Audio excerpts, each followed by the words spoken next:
Welcome, deep divers. Get ready, because today we're plunging headfirst into a market that, well, feels like it's demanding absolute perfection, Yeah, it really does. punishing even the slightest misstep with, unprecedented force. It's an incredibly intense environment out there right now. Absolutely. We've got a stack of fresh pre-market sources, a mix of financial news reports, some sharp analyst insights, and direct corporate announcements from just this morning to help you try and make crystal clear sense of it all. That's right. And our mission today really is to cut through all the noise, to synthesize these things that might seem like separate news items, and truly show you the interconnected threads that are shaping today's trading environment. We're going to explore what's really driving these, let's face it, often dramatic market reactions, Yeah. and, crucially, what it all means for the bigger economic picture. We're here to distill the most important nuggets of knowledge and insight so you can walk away well-informed and maybe, just maybe, with a few aha moments, armed and ready for whatever the market throws our way next. All right. So let's unpack this. Our first major theme, the new reality of earnings whiplash. I mean, if you've been watching the market at all this earnings season, you know something feels Oh, different. definitely different. There's this pervasive sense of agitation, almost like a nervous twitchiness. Our sources, specifically the equity, derivatives, and quantitative strategy team over at Evercore ISI, they highlight this core idea. Investors are, and I quote, agitated by anything short of perfect this earnings season. It's not just sensitive, it feels brittle. And this agitation, it isn't just a mood swing. It seems rooted in a pretty profound shift in market psychology and maybe even market structure. How so? Well, think about it. The S&P 500 rallied, 30% since the April lows? That pushed the market way up near record highs, Right. which sounds great on the surface, but it creates this kind of psychological hurdle where any deviation from what people expect, any tiny perceived flaw, isn't just seen as a weakness. It's seen as a trigger, a reason for a pullback from what many might think is, frankly, an overvalued position. So it's not just about, is the company doing well anymore? It's, is it doing perfectly? And what's fascinating here is just how quickly market psychology can become incredibly punitive. That prior rally seems to have set this impossibly high bar, Yeah. turning even, minor disappointments into major sell-offs. It's almost like the market, having run so far so fast, is now actively looking for reasons to justify pulling back. And these earnings misses, they're providing the perfect excuses. And when we talk about punishment, we're not talking about a gentle slap on the wrist here. We're talking about real, measurable data behind this whiplash. The core idea is that companies missing S&P 500 estimates are facing truly unprecedented levels of punishment. Our sources reveal that the average one-day drop, get this, for S&P 500 companies missing estimates is a staggering negative 7.4%. Wow, 7.4. Yeah. Now, to put that in sharp perspective for you, that's more than double the 5-year norm. The 5-year norm was only a 3.2% decline. Okay, so double the pain, essentially. Exactly. The market's negative reaction has more than doubled in severity. And this isn't just about the big misses either. Even companies that only slightly disappoint are being, quote, punished severely. It just creates this incredibly challenging environment for public companies. It forces management to walk this almost impossible tightrope, right? Totally. Where anything less than flawless execution, it doesn't matter what the broader market conditions are, invites severe reprisal. Yeah, and the specificity of the market's demands is quite telling. It's maybe a crucial insight for how you approach your own investments right now. How do you mean? Well, it's not enough to just beat on one metric, like maybe it was in prior quarters. The data clearly shows that, on average, the only companies seeing a positive stock reaction after they report are the ones that manage to top estimates for both sales and earnings per share. Both. Okay. Not just one or the other. Right. If you miss on one while beating on another, you're still likely looking at a drop. This highlights just an extreme level of discernment and, frankly, impatience from market participants. Impatience is a good word for it. Yeah. It suggests this deep-seated desire for strong, unequivocal validation of these high valuations. Any ambiguity met with swift reprisal. It also implies, I think, that investors are less willing to project future growth based on just one strong metric.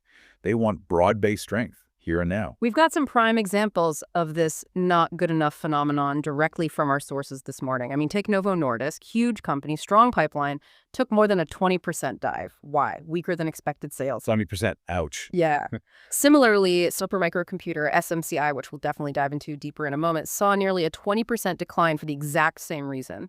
Sales miss. Another big wit. But it's not just the outright misses getting hammered. There's been this whole slew of companies where, good results just haven't been good enough. Right, the meets expectations punishment. Exactly. Consider AMD, for instance. It fell more than 6%. Why? Because its second quarter data center segment revenue matched Wall Street's expectations. Matched. Just matched. Not beat. Not exceeded, just matched. The market clearly expected better. And Uber. UBR slid more than 1% despite topping sales expectations and launching a massive, $20 billion buyback? Wow, even with a huge buyback. Yeah.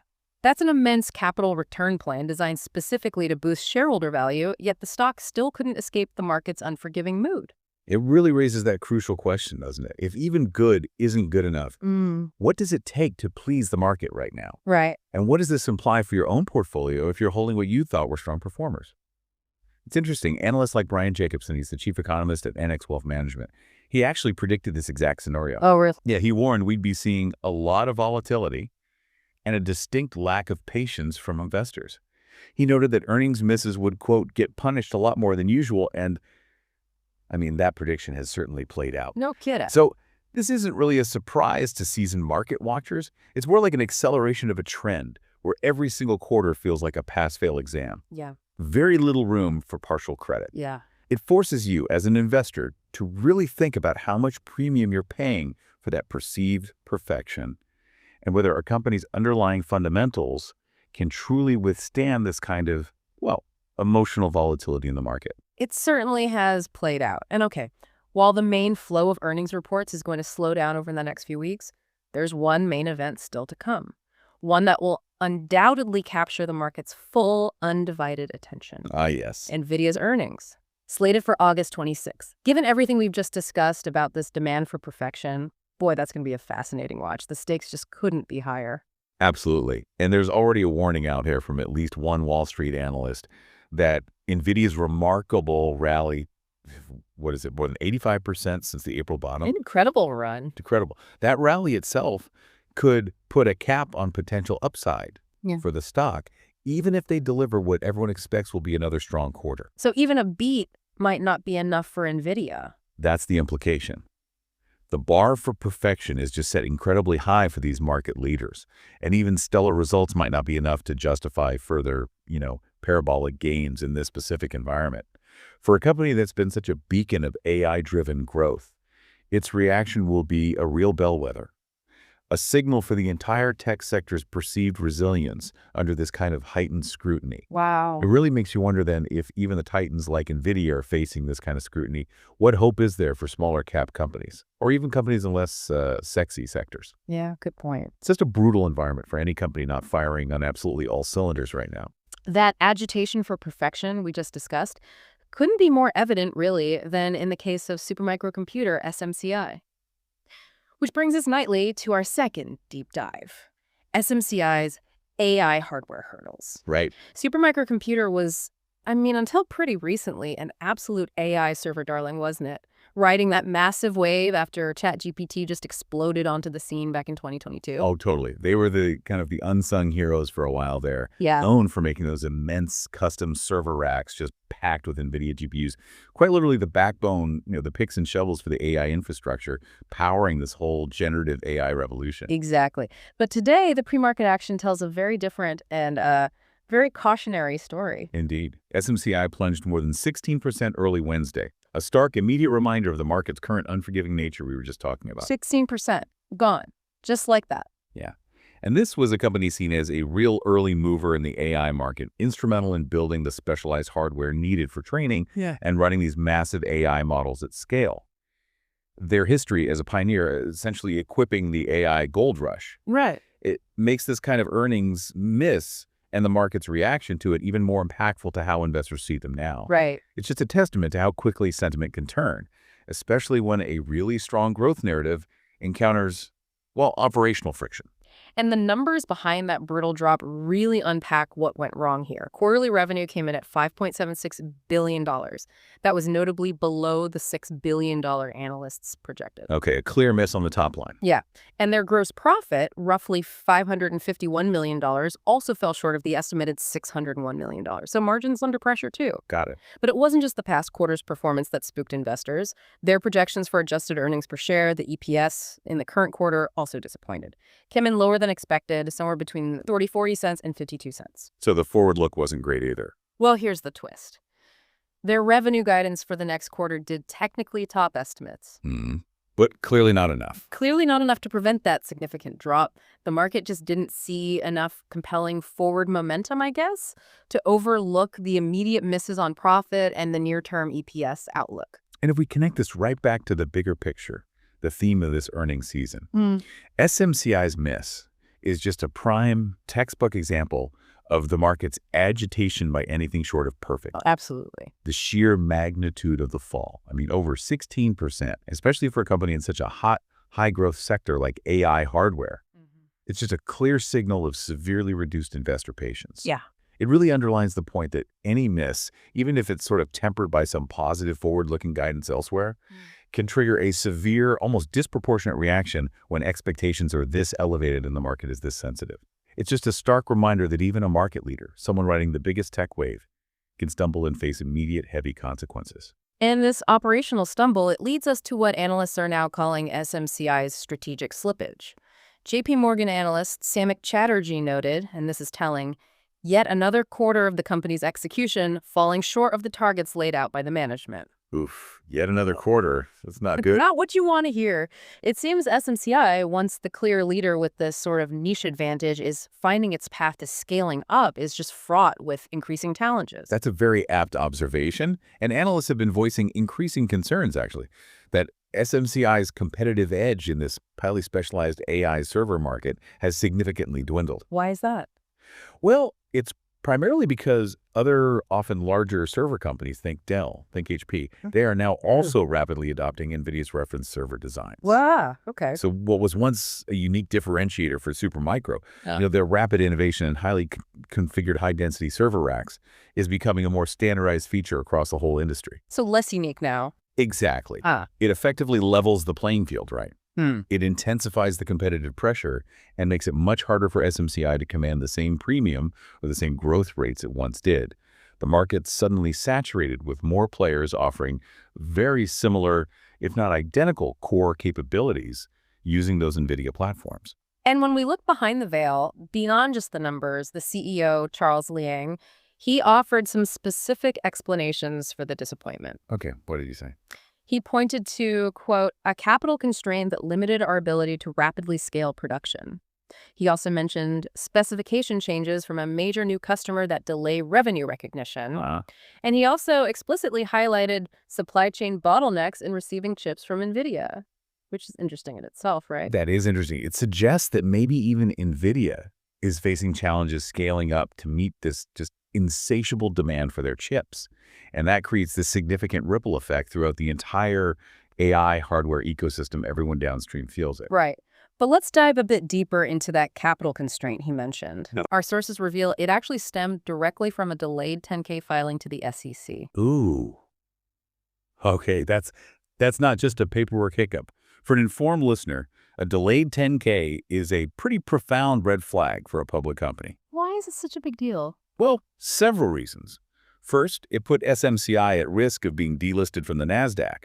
But perhaps more immediately impactful, it essentially freezes their ability to raise external funds.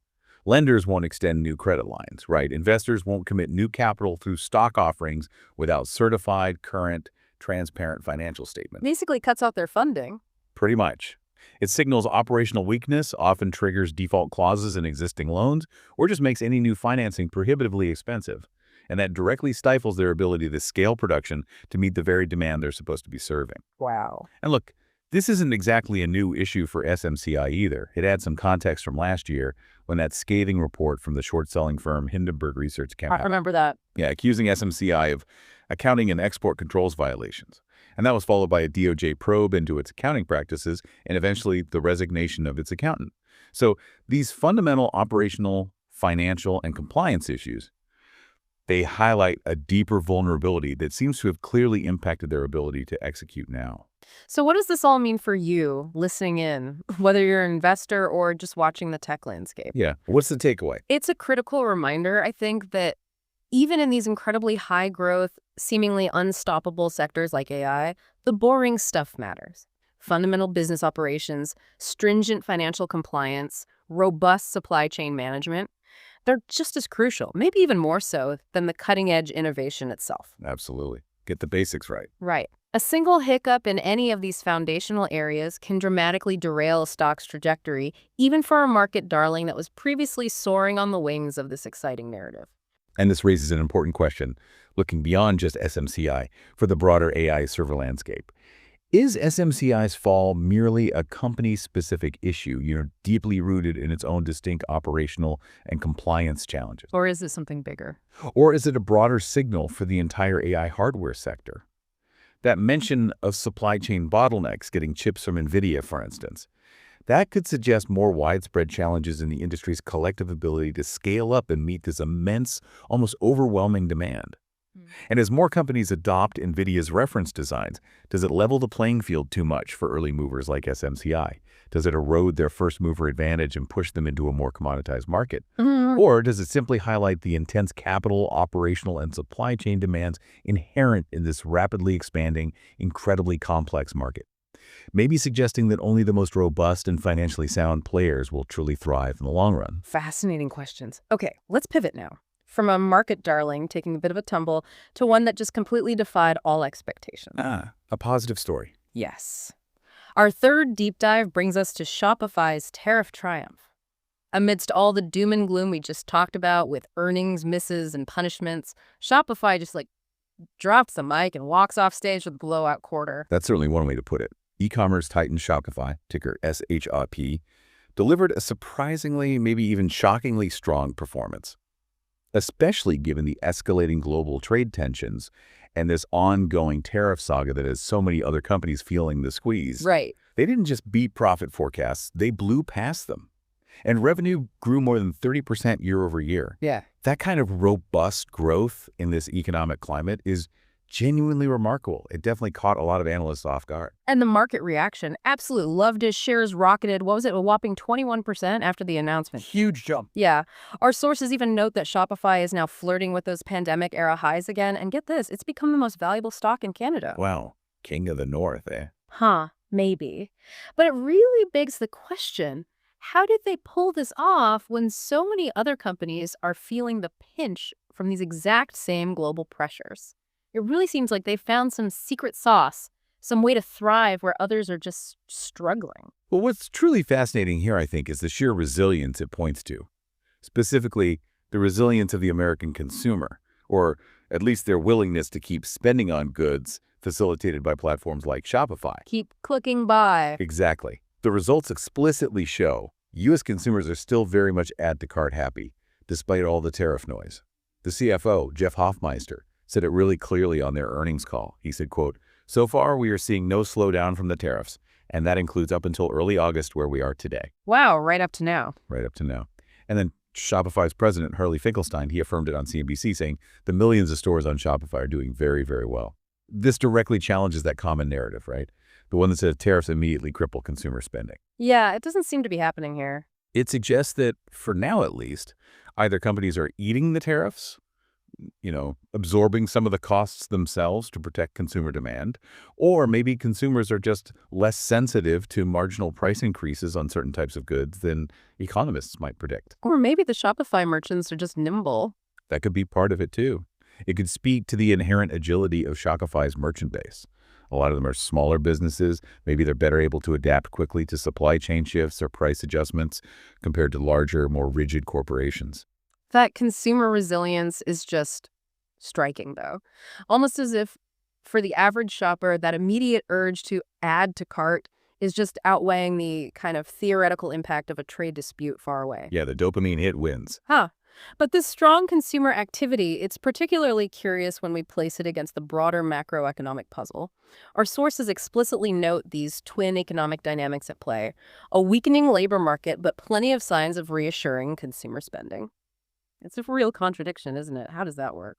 It is a crucial tension, and honestly, it's one that economists are actively grappling with right now. If we connect this to the bigger picture, Shopify's stellar performance really highlights this key economic conundrum. Which is? How long can strong consumer spending possibly persist if the labor market continues to weaken? We're seeing ongoing layoffs in certain sectors, particularly tech, maybe filtering into other white-collar jobs. Right. But aggregate consumer spending is holding up remarkably well. Perhaps it's still propped up by accumulated savings from the pandemic era. Or maybe shifts in discretionary spending towards goods, like the kind sold on Shopify, versus services.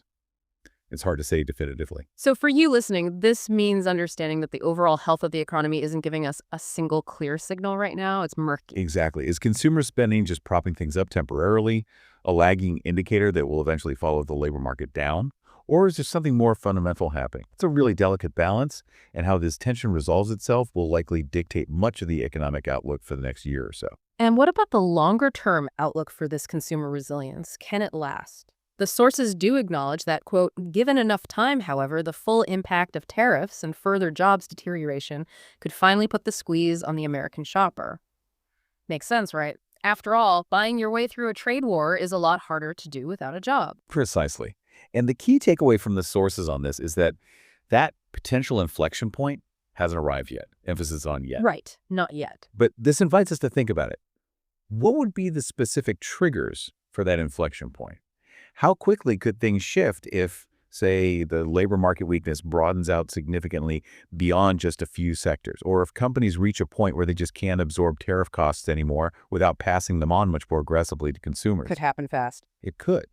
This current consumer resilience, while definitely encouraging on the surface, may not be indefinite. We could easily see a delayed reaction where all these economic pressures slowly accumulating beneath the surface eventually reach some kind of critical mass that finally impacts broad-based spending. It's just a reminder that even really positive economic indicators should be viewed with a careful eye on the underlying and potentially shifting foundations. Good perspective. Okay, from the e-commerce giants defying gravity, let's turn our attention back to the, shall we say, volatile AI sector. Specifically, our fourth deep dive, the OpenAI valuation volcano. The big number. The very big number. Our sources are raising some pretty serious questions about the sustainability of OpenAI's private market valuation. We're talking $500 billion, $500 billion. I mean, it's a number that just makes you pause, doesn't it? Even ChatGPT might need to double-check that math. Indeed.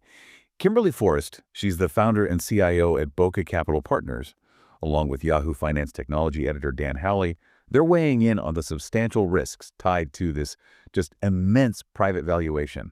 The number itself is a headline grabber, obviously. Yeah. But it's the underlying dynamics of the AI arms race that make it truly complex. OpenAI is reportedly, quote, ramping up spending to retain talent and defend its lead in generative artificial intelligence, AI, as competition from Meta and others heats up.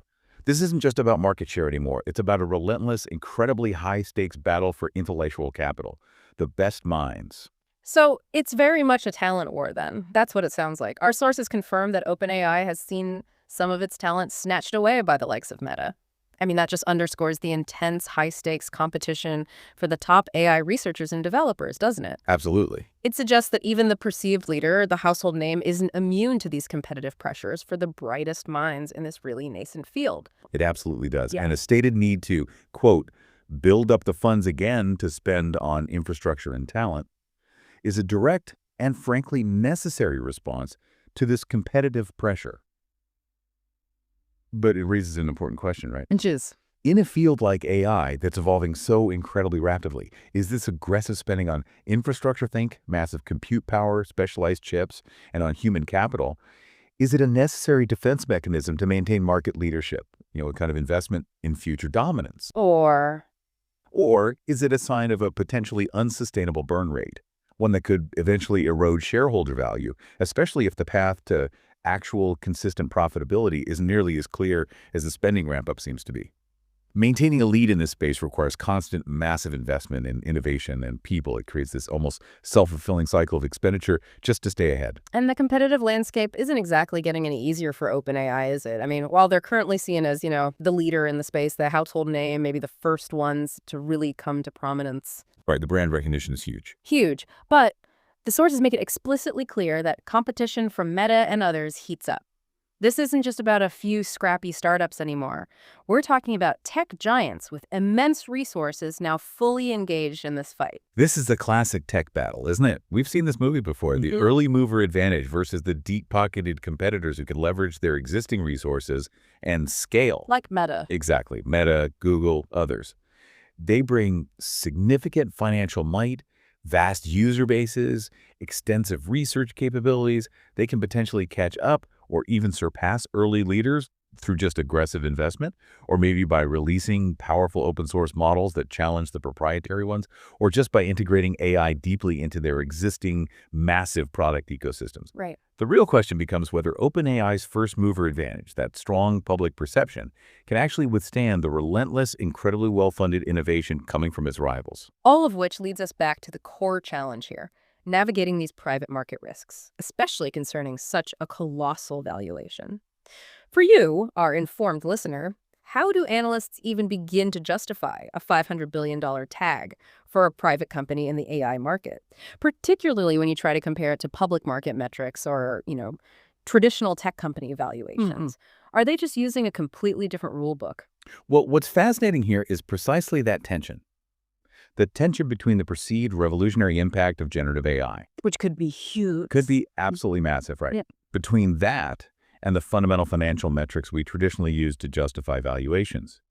You're right, it feels like a different rulebook, or maybe more accurately, a rulebook that's still being written in real time. Okay. Instead of looking at traditional price to earnings or even price to sales multiples, investors in this space are often relying on highly speculative TAM projections, total addressable market, that are just truly astronomical. Billions, trillions. The potential market size. Exactly. Some are attempting to value these companies based on unique model capabilities or the cost of inference, which is actually running the AI models, or maybe even metrics like active developer engagement within their ecosystem.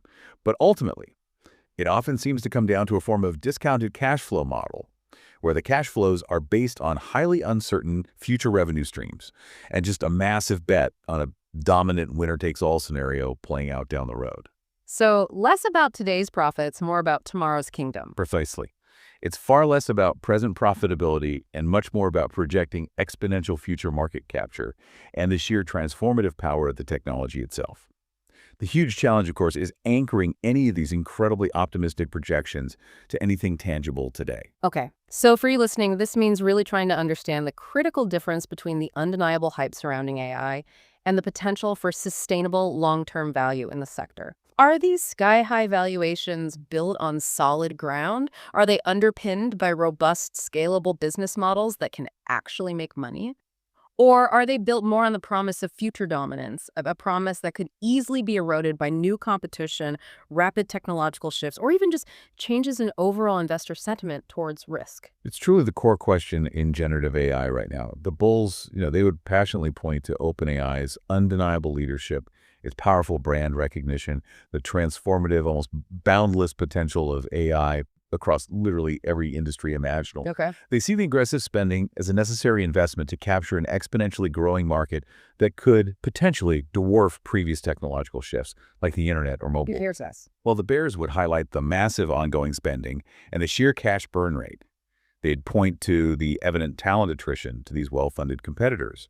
They'd emphasize the increasingly intense competitive landscape and just the sheer size of that $500 billion valuation in a market that is still, relatively speaking, very young, largely unproven in terms of profit models, and highly unpredictable.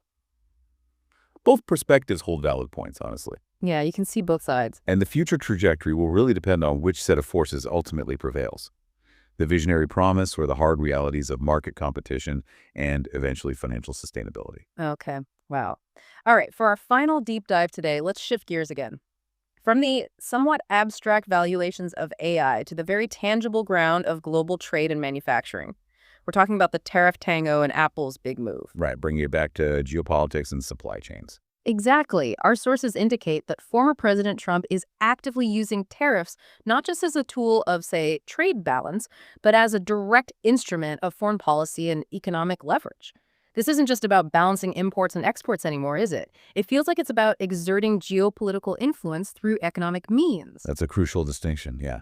And we're seeing several immediate examples of this play out right now in the sources. First, there's that extra 25% levy on Indian imports. Okay. And the sources explicitly cite Russian energy ties as the reason for this economic pressure.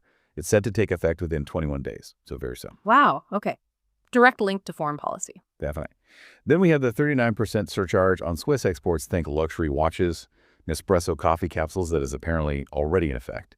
This followed President Corinne Keller-Sutter's inability to secure a revised trade deal, and that 39%, notably the highest among developed countries, much higher than the 15% tariff on the neighboring European Union, signaling a very targeted pressure point. 39% is huge. It's massive.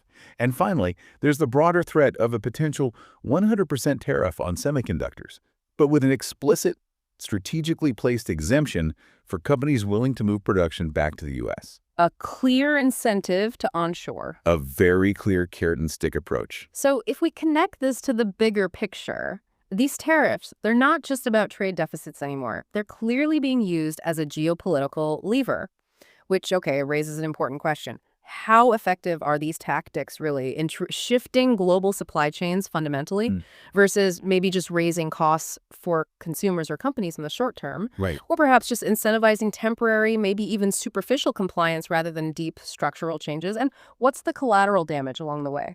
This is where Apple's strategic pivot becomes so incredibly significant. It serves as a real-world, high-profile case study of exactly this dynamic. In what seems like a direct response to these escalating tariff pressures, and explicitly, quote, to avoid punishing tariffs, Apple is making massive, truly unprecedented investments in U.S. manufacturing. Yeah, this is huge news. This isn't some minor adjustment. This is a fundamental strategic realignment by one of the world's most globally integrated companies, a company famous for optimizing global supply chains. Okay, let's really unpack this Apple move. Our sources reveal an additional $100 billion commitment to manufacturing in the U.S. Additional. That adds to a previous, already massive $500 billion pledge. So $600 billion total commitment. That's just a staggering amount of capital. It really is. And the ultimate goal, stated directly by the company, is, quote, ensuring that iPhones sold in the United States of America also are made in America. I mean, this isn't just a pivot. It feels like a massive, multifaceted strategy shift, almost like they're refounding their entire domestic supply chain just for the U.S. market. And it extends well beyond just assembling iPhones, which really highlights the depth of this commitment. Apple plans to build a 250,000 square foot server manufacturing facility in Houston. Okay, servers too. Yeah, a significant investment in their own core IT infrastructure for domestic operations. Furthermore, they plan to invest billions of dollars to construct data centers across the country, naming North Carolina, Iowa, Oregon, emphasizing this national network. Wow. But they're not just building physical stuff, they're also investing in human capital. They're opening a state-of-the-art manufacturing academy in Detroit, specifically to train a new generation of skilled workers needed for this. Training the workforce for it. Exactly. This comprehensive approach, hardware, data infrastructure, talent development, it really suggests a long-term, deeply ingrained commitment to domestic production.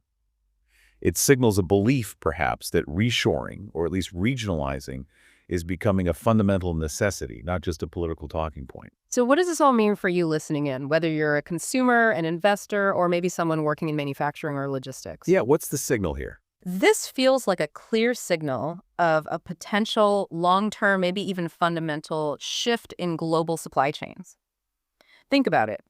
If Apple, a company that is arguably the poster child for globalized production, known for its intricate, far-flung manufacturing network, famous for optimizing global efficiencies down to the penny, if they are making this kind of monumental move, what does that signal for other industries, for other multinational corporations, or even for entire countries that have historically relied very heavily on international manufacturing and these deeply integrated global supply chains?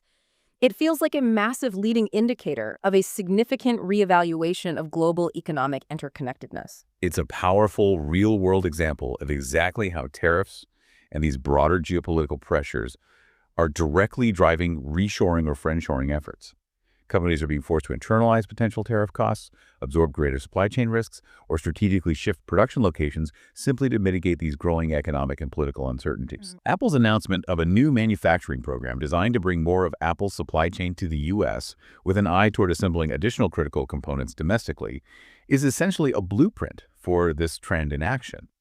It suggests a future where maybe supply chain resilience and national security considerations increasingly trump purely cost-driven global optimization strategies that dominated for decades. Which brings us to the future of global manufacturing itself. It now feels less like a predictable flow and more like a complex multiplayer chess game, right? With national interests and corporate strategies colliding in new ways. Absolutely. So is this reshoring trend exemplified so dramatically by Apple?